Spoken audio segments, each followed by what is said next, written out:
Yo,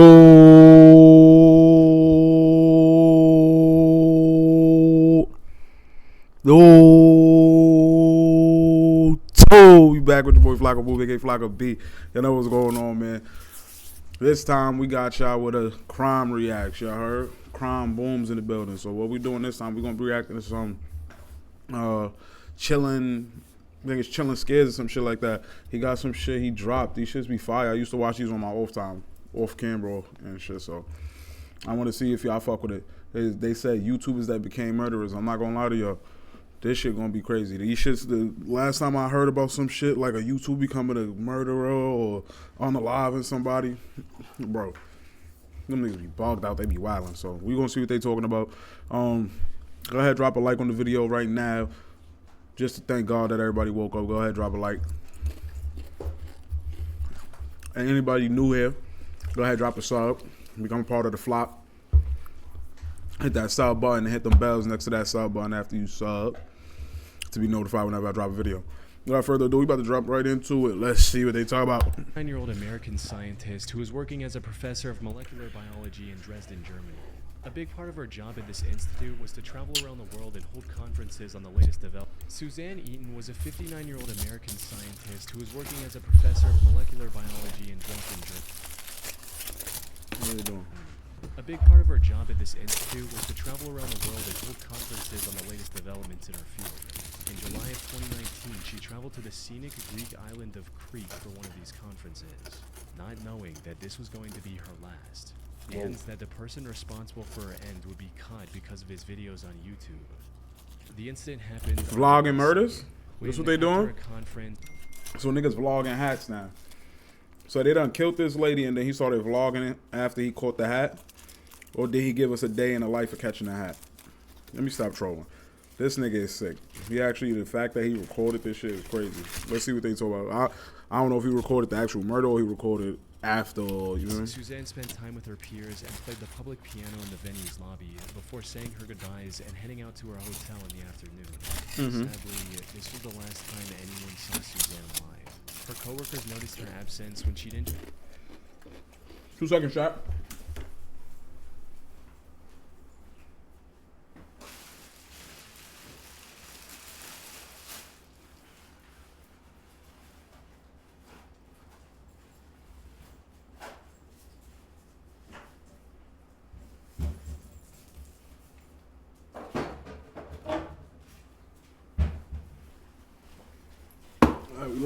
We locked. Second conference scheduled for 6 p.m. that evening. It wasn't like her to skip events out of the blue. Something wasn't right. A fact that became increasingly clear when over 24 hours passed without anyone hearing from her. So on July 3rd, her colleagues called the police to check on her, hoping she was simply sick or something similar. However, when officers arrived at her hotel room, no one answered the door. They acquired a spare key from the hotel management and went inside, only to find the room completely empty and undisturbed. All of Suzanne's belongings were also still in the room. The only things missing were her running shoes and a set of exercise clothes. Those who knew her immediately understood what this meant. You see, in addition to her academic prowess and piano expertise, Suzanne was also an athlete at heart. I was gonna say, was she jogging and running? In Taekwondo, and despite her age, loved going on a run every day. Double black belt in Taekwondo. I know a lot of people don't know much about martial arts, but Taekwondo, that's literally strictly just kicks. You hear me? That's straight kicking. So when you would, for her to be a double black belt in Taekwondo, do you know, like, her feet was lethal, her legs was lethal. Like, you know, when people be jumping and doing the spinning 360 hill kicks and all that fancy shit in them karate movies, she really could do that. Like, she could hit motherfuckers with a tornado kick. She could hit niggas with a spinning roundhouse. You feel me? That's tough. I wonder how the fuck anybody was able to do anything now if she had double black belt in Taekwondo. Knowing this, black belt in Taekwondo, and despite her age, loved going on a run every day. Knowing this helped investigators narrow down what might have happened to her. Put simply, she likely went on a run soon after returning to her hotel on July 2nd, and something went wrong after that. She wasn't super familiar with the area, and to make matters worse, the weather was uncomfortably hot that afternoon. There was a strong possibility she collapsed from the heat or something else along those lines. After putting this together, the Crete police immediately dispatched a search and rescue team in the area surrounding her hotel and around popular running trails. Her family even traveled to Crete and put a 50,000 euro reward for anyone who could help find Suzanne. She has some Asics on.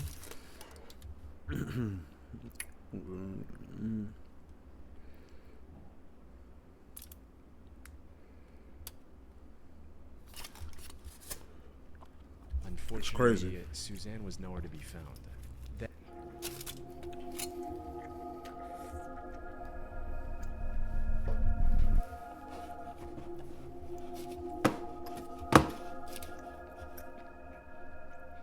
That is until 5 days later, on July 8th, when two young men were exploring one of the abandoned World War II Nazi bunkers scattered across Crete. Whoa. Around 200 meters in, one of them The what bunkers? burlap covering something on the ground. They picked it up from one end to see what was underneath, and what they found was the aftermath of one of the most horrific crimes in Crete's recent history. The burlap was covering the bloody remains of Suzanne Eaton.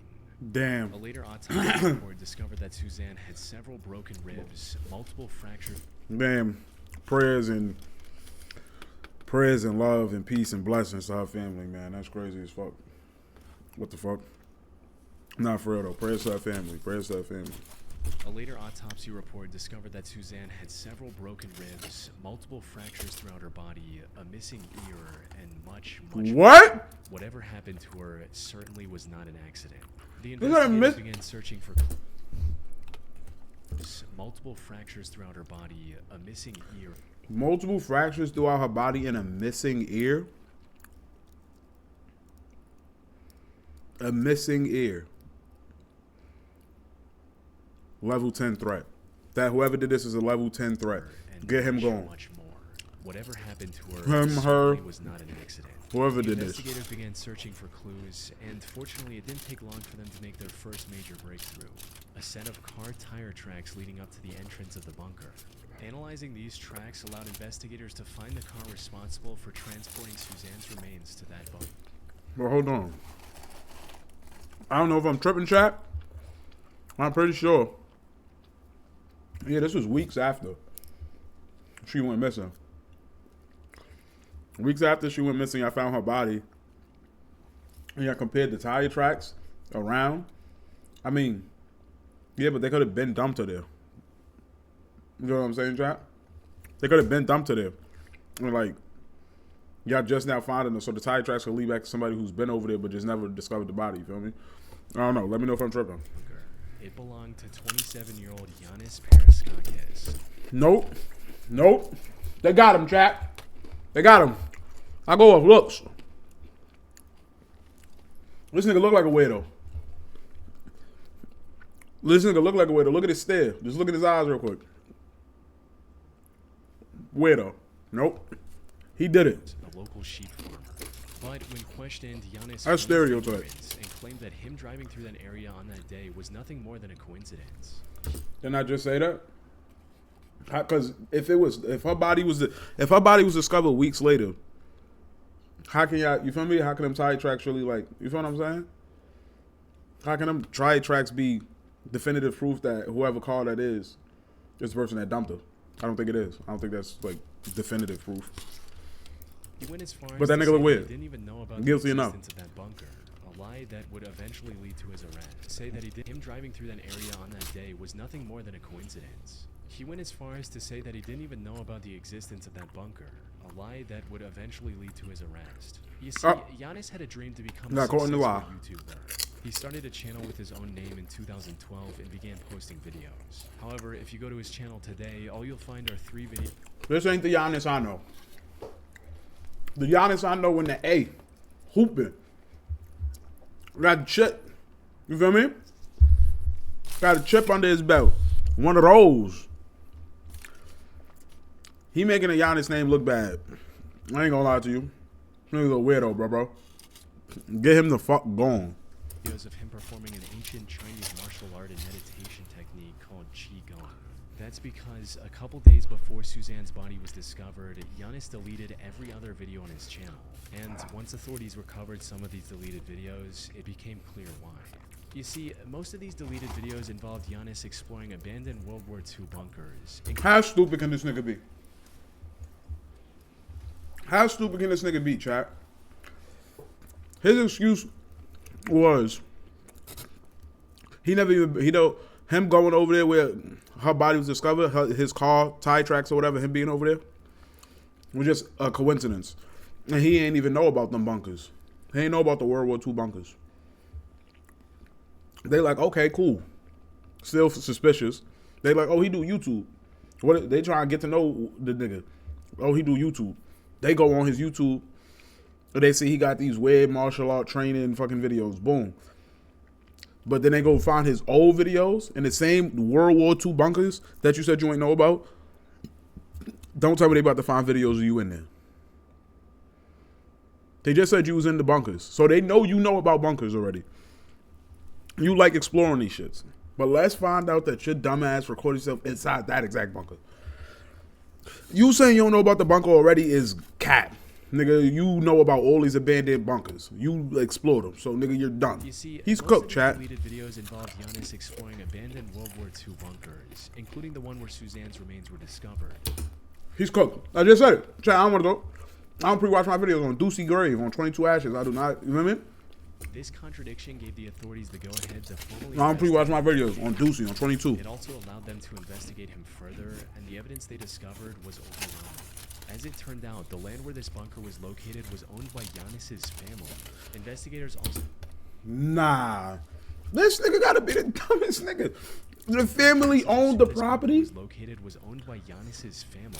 Investigators also found traces of Suzanne's blood in his car. Cooked, overly cooked. Evidence, Giannis cracked and told the whole story.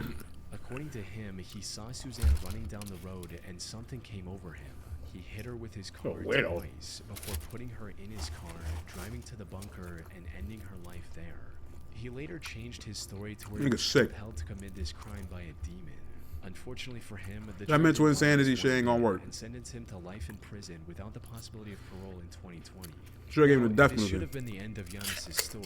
But from what I've seen, there's more to his actions than just this one crime he was convicted of. The thing is, Giannis presented his vile act as a crime of opportunity, something he did completely out of nowhere. However, there's evidence to suggest that Giannis might be a full-blown serial killer. For instance, he was apparently detained by the police twice before, once for arson and once for animal cruelty, both of which are well known. He's a serial killer. Those are two signs of a psychopath. There's two early signs of a serial killer. Arson and animal cruelty. He was apparently detained by the police twice before, once for arson and once for animal cruelty, both of which are well-known early behaviors of serial killers. After his arrest, several other women also came forward, testifying that he had tried to run them over with his car as well in the past. So, Suzanne was more than likely not his first victim. However, the most solid evidence against Giannis is in one of the deleted videos he uploaded to YouTube.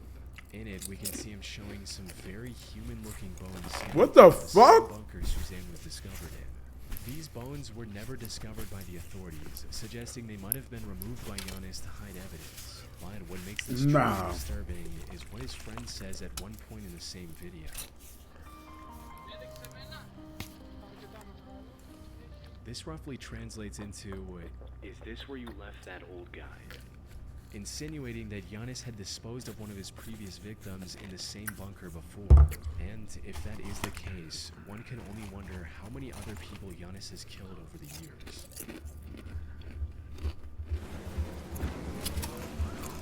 That nigga Giannis putting a bad name on for the Giannis's that we know. Simply Manic Sick bastard. was a YouTube channel owned and operated by 24-year-old Samantha Wolford. She lived in the small community of Monticello, Texas, with her husband Ernest Lee Ibarra, aka Ernie, and their 5 children. She usually made videos about her day-to-day life and other random topics. Her story began in 2008 when she was at the local. She'd recently become the single mother of a pair of twins and had no love interest. Sheesh. That's when she met Ernie at a local tattoo shop, and the two hit it off right from the get-go, eventually getting in a relationship and starting a family together. In one of her videos, Samantha described the day she met Ernie as the happiest day of her life. Together, they were blessed with 3 more children, including 1 more pair of twins. Raising 5 kids was a challenge, but Ernie as as the happiest day of her life. Together, they were blessed with 3 more children, including 1 more pair of twins. Raising 5 kids was a challenge, but Ernie made it work by taking a second job in pizza delivery. So, while they had endured tough times together, Samantha, Ernie, and their 5 children appeared to be the perfect loving family. However, while being a stay-at-home mother was all she could do at the time, looks could be deceiving, chat. dream of becoming a famous actress one day. I've always wanted to be an actress. I think it is so much fun. I've been extras in movies. I've had small parts in like short films. It is so much fun, and it is so beautiful. It is maybe one of the most amazing forms of art ever, to be able to express yourself that way. I think it's amazing. So, in October 2010, she created her YouTube channel and started posting videos, hoping to become a popular YouTuber and fulfill her dream on the internet instead. And things were going surprisingly okay in the beginning. Samantha would post new videos whenever she had something new to say. And while most of her videos struggled to get past 100 views at the time, the few viewers she had were enough to keep her going. But as time passed on, her passion for making videos turned into an obsession. She started spending more of her time on making videos than her family, putting even more pressure on her. Oh, that's a long ass bogey. That's a cigarette? That's a long ass cigarette. I'm gonna keep it above. That cigarette look insane. He just got an extra long cigarette. Stressed out Ernie. Around 2014, she also started accusing Ernie of hurting her in her videos, hinting at just how bad their relationship was going. And then, after posting a seemingly random video in March of 2014, Samantha mysteriously vanished from the internet. Whoa. Maybe she lost interest in YouTube or just wanted to focus on her family again. No one knew exactly why she quit so abruptly. Then, on the 20th of February 2015, viewers finally received the update they were waiting for. Unfortunately, it was far more tragic than anyone could have imagined. It started with the Texas police receiving a call from one of Samantha's aunts asking them to save her niece's life. Cause County 911, what's your emergency? What the fuck? I have a home invasion. My niece is tied up. I am at the verge of untying my niece at this particular moment. Okay, she's tied up. She is tied up and gagged. And gagged? Is that what you Yes, said? ma'am. Is there What the anybody fuck? else there? Where are the kids? We have 5 small infants asleep. Apparently, 3 masked men broke into their home in the middle of the night and attacked the couple while they were asleep. The intruders then tied Samantha in her bedroom, and after hitting him with a gun a few times, kidnapped Ernie. Samantha somehow managed to get her ties loose enough to call her aunt, who then contacted the police after arriving at Samantha's home herself. By the time officers arrived, Samantha's aunt had set her free from the restraints. Hold on. I ain't keeping up. So 3 people broke into your house, pistol whipped you a couple times, tried you up, and then took your man. Just kidnapped him. Okay. What else? The kids were fortunately safe as well. You got with your restraints loose enough. You called your aunt. She's over there untying you. Arriving at Samantha's home herself. By the time officers arrived, Samantha's aunt had set her free from the restraints. The kids were fortunately safe as well. If you could call your aunt, why not call the police? But that's just me. However, what made this whole situation strange was that the intruders didn't take anything else from their home besides Ernie. And from the... Exactly. Look. Number one, if you're her,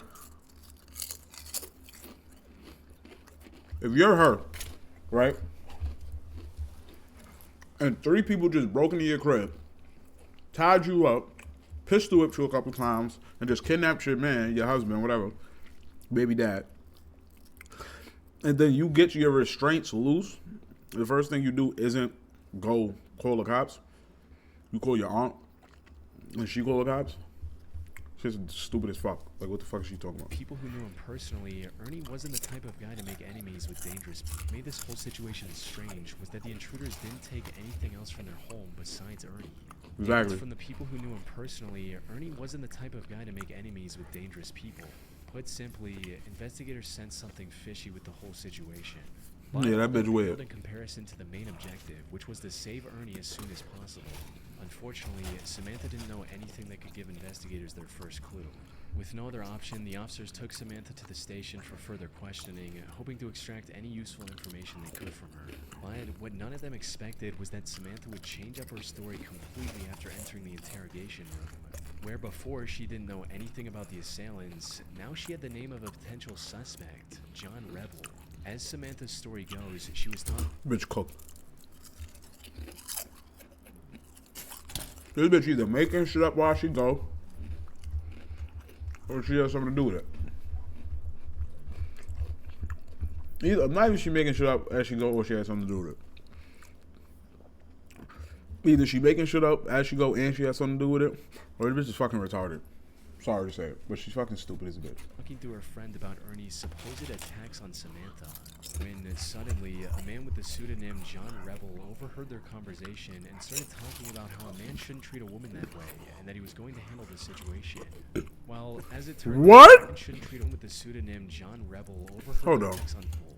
As Samantha's story goes, she was talking to her friend about Ernie's supposed attacks on Samantha, when suddenly a man with the pseudonym John Rebel overheard their conversation and started talking about how a man shouldn't treat a woman that way and that he was going to handle the situation. Well, as it turned out, the name John Rebel actually belonged to Be fucking for real! named Jonathan Sanford. The police found and arrested John not long after Samantha gave out his name, right alongside his two accomplices, Jose Ponce and Octavius Rhymes. Surprisingly, Jonathan put up little to no resistance and immediately confessed to kidnapping Ernie. He also confirmed the... Wait, so he really did kidnap this nigga? They really did kidnap this nigga? Oh shit. Oh shit, chat. I thought this bitch was a full long lie. Let me shut the fuck up. Worst possible outcome. That by the time the police got involved, Ernie was already dead. Damn! Took him to a secluded forest and executed him with one shot to the back of his head. However, For what? Even after learning all this, one question remained. What? Why? Why would three men who didn't even know Ernie kidnap Literally. him from Like, his what the home? fuck? I don't even know this The nigga. answer to this question pointed back to Samantha, who kept denying any involvement. She hired him? Even if the investigators ignored her suddenly remembering the perpetrator's name, there were several other suspicious aspects to her story. Like, how was she able to untie herself enough to call her aunt? Why didn't any of her neighbors... Thank you. Thank you. Am I the only one that thought that? I know I'm not the only one that thought that, chat. You got untied and the only thing you do is call your aunt, not the police?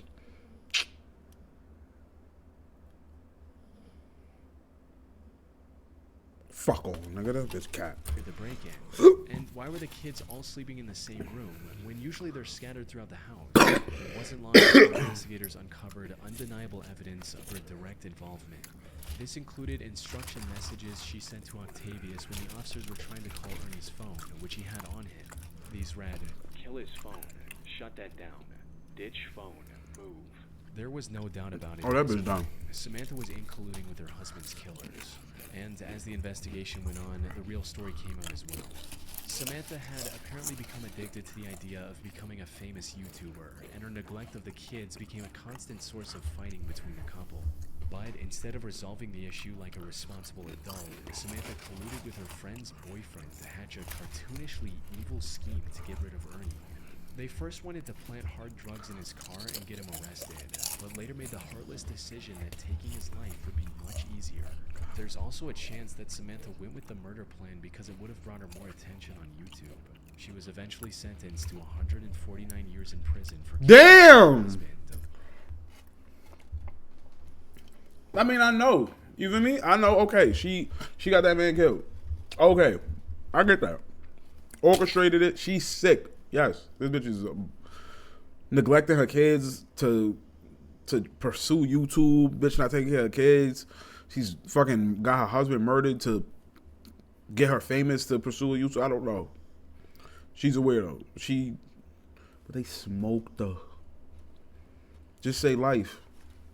They gave that bitch 149 years. She was eventually sentenced to 149 years in prison for killing her own husband, leaving her 5 children completely orphaned in the process. How many children? For killing her own husband, leaving her 5 children. That bitch had 5 kids? I thought they said she had 3. I thought they said she had 3 twins and another kid. You had 5 kids. You just killed them 5 kids. Them 5 kids' fathers to pursue a YouTube career. Them 5 kids is gonna be left without a father because you wanted to be a famous actress. Some people just not fit to be fucking parents. Fit to even like, goddamn. Orphaned in the process.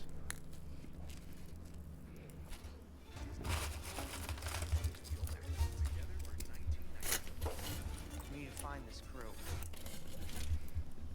Diana Lovejoy was a successful technical writer living in the town of Carlsbad, California with her husband Greg Mulvihill.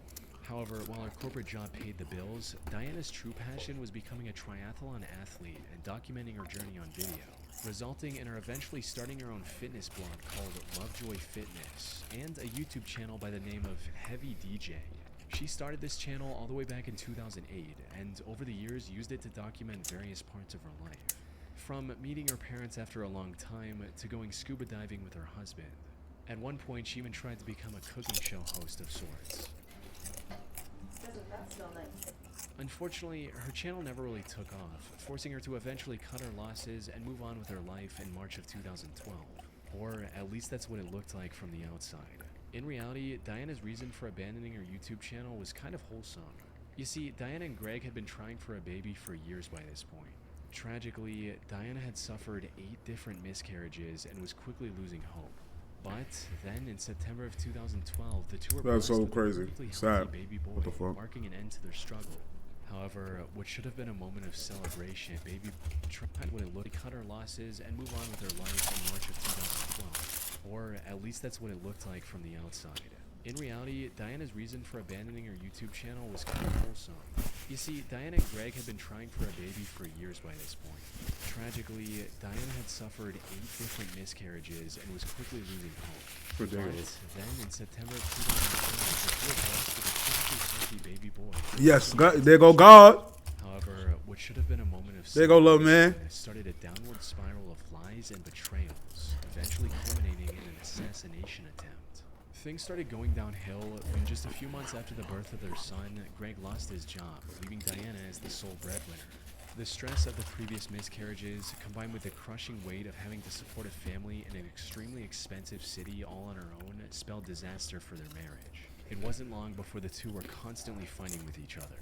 Things escalated even further on July 9, 2014, when Greg returned home only to see a police officer waiting for him at the door. The officer explained that Greg wasn't allowed to enter his own home because, as it turned out, Diana had accused him of attacking both her and their son. What? What followed was a nearly 2-year-long divorce mediation, during which the investigators found no evidence supporting Diana's accusations, allowing Greg to get a 50-50 custody of their son.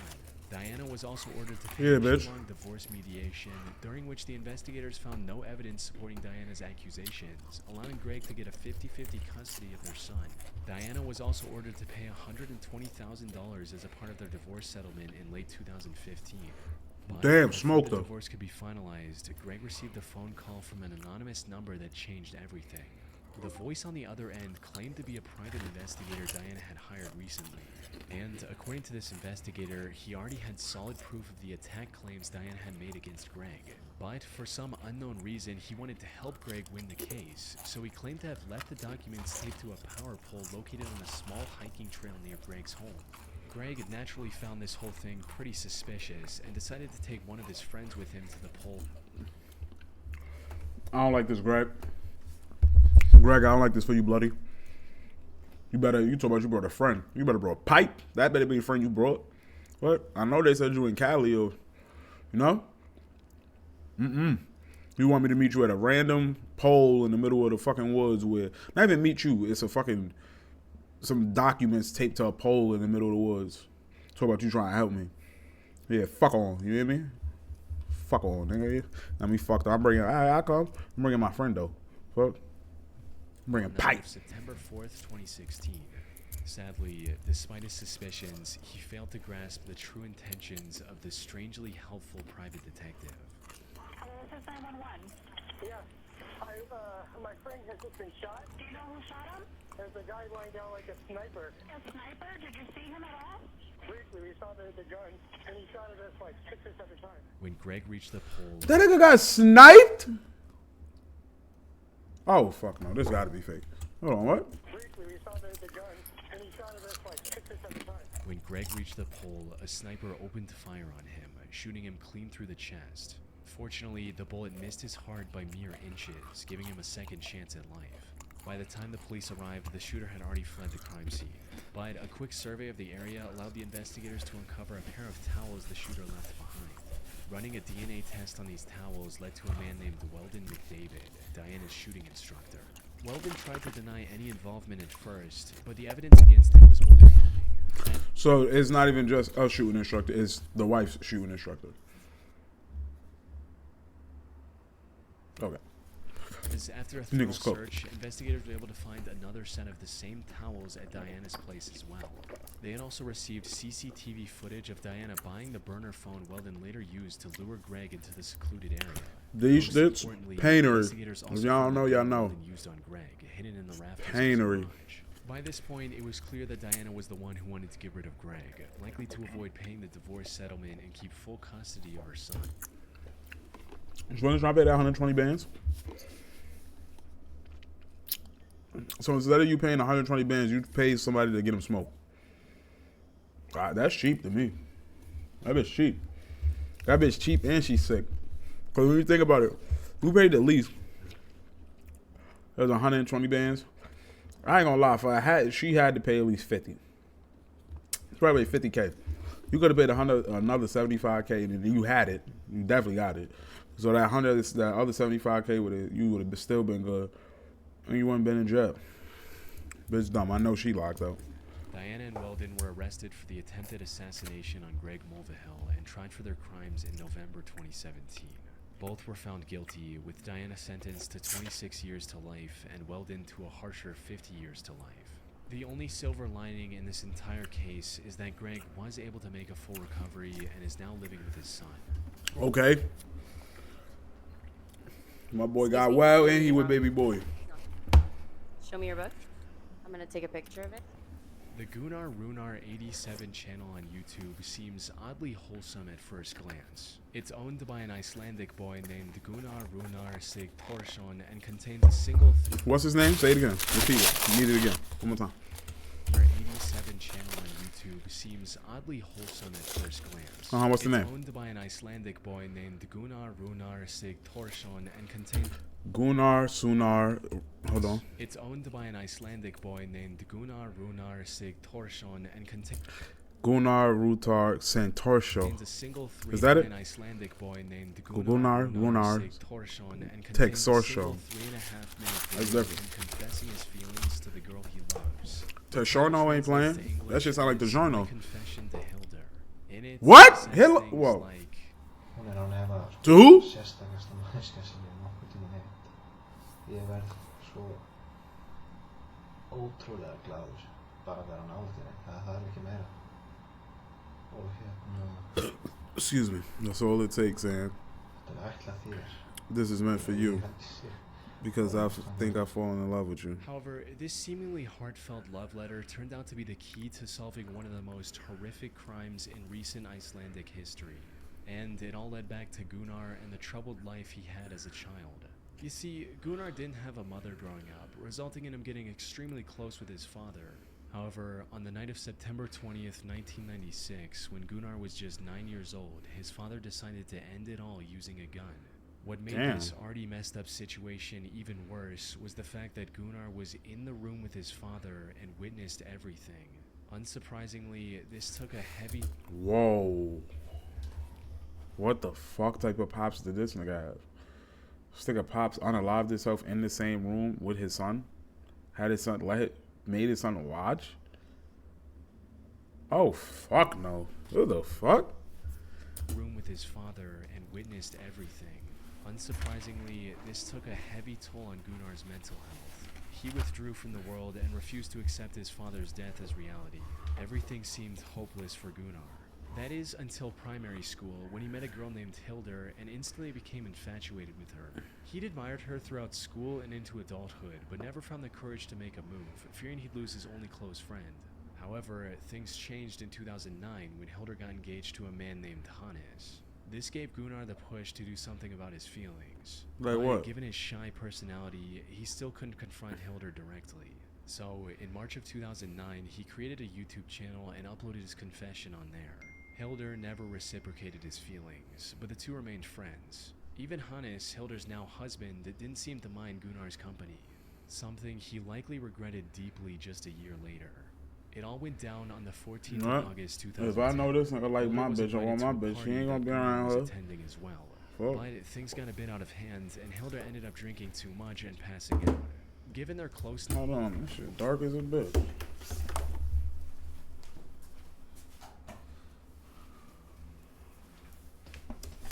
I thought it was dark as a bitch, man. the task of getting her home safely was handed to Gunnar. But instead of dropping her off at Hannes' house like he should have, Gunnar took her to his own home. By the time Hildur woke up, the task of getting her home safely was handed to Gunnar. But instead of dropping her off at Hannes' house like he should have, Hildur was invited to a party that Gunnar was attending as well. But things got a bit out of hand, and Hildur ended up drinking too much and passing out. Given their closeness, the task of getting her home safely was handed to Gunnar. But instead of dropping her off at Hannes' house like he should have, Gunnar took her to his own home. By the time Hildur woke up, it was already morning. She was understandably furious with Gunnar and immediately called one of her friends to drive her home. But nothing could have prepared Hildur for the horrific scene she witnessed on the other side of her front door. Her husband, Hannes, was lying on the top of the staircase near their bedroom, submerged in a pool of his own blood. Damn. She ran outside and called the authorities. Sadly, it was already too late. Hannes had received over 20 stab wounds on his body, from his arms and legs to the back of his neck, and was long dead by the time Hildur found him. Given his condition, his death was ruled a homicide, and investigators wasted no time in looking for the killer.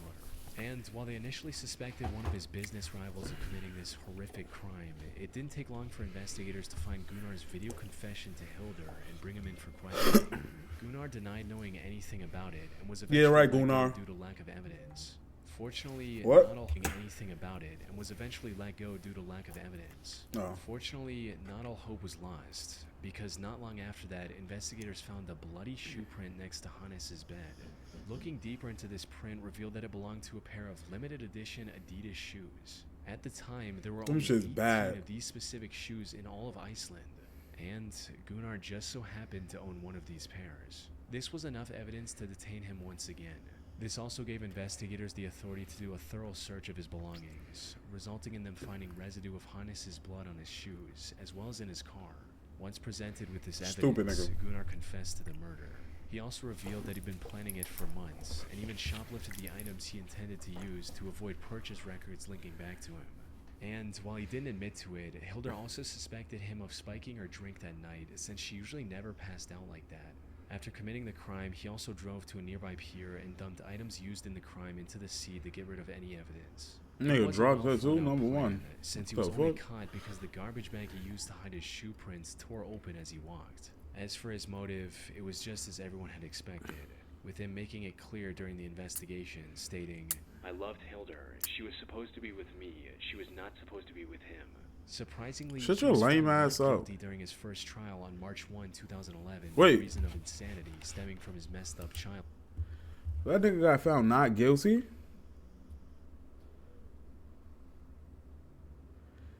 But then I heard them say in his first trial, if he got found not guilty in his first trial, how can y'all try him for the same case again? That's double jeopardy.